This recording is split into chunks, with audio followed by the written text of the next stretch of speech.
Memorial Day marks the unofficial start to the summer season, and that means air conditioning units are being installed and tuned up all around West Michigan. But one Kalamazoo nonprofit is without theirs after someone stole it.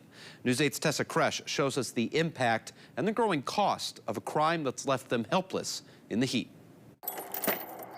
It was locked, gated, even alarmed. But as it's time to turn the AC on, someone took it all away. Honestly, I was just kind of speechless. I've never heard of something like this happening. In an enclosure outside of the Big Brothers, Big Sisters of Southwest Michigan and Kalamazoo, a roughly 25-year-old HVAC system vanished. The only thing we can figure is they must have climbed over the wall to get in, but then they must have removed everything over the wall to get it out. Amy Kukta, the CEO of the nonprofit, didn't realize it was gone until the air stopped blowing cold. It's not something you come out and check every day, right? As long as the heating and the cooling's working, you assume everything's fine. They filed a police report, and now they're working through security footage. But first, they're staring down a hefty bill to pay for a new HVAC and a new enclosure. But the other thing we're trying to figure out is how do we keep it from happening again? The nonprofit serves kids across Kalamazoo, Allegan, Calhoun, and Van Buren counties, matching mentors with youth in need.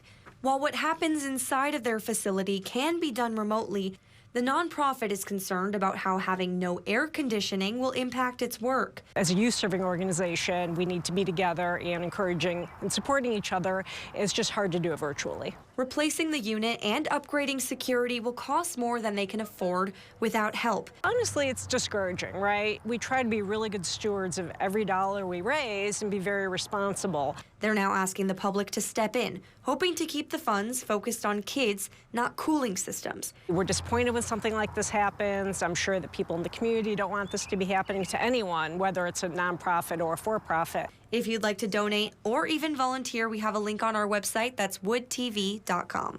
In Kalamazoo, Tessa Kresh, News 8.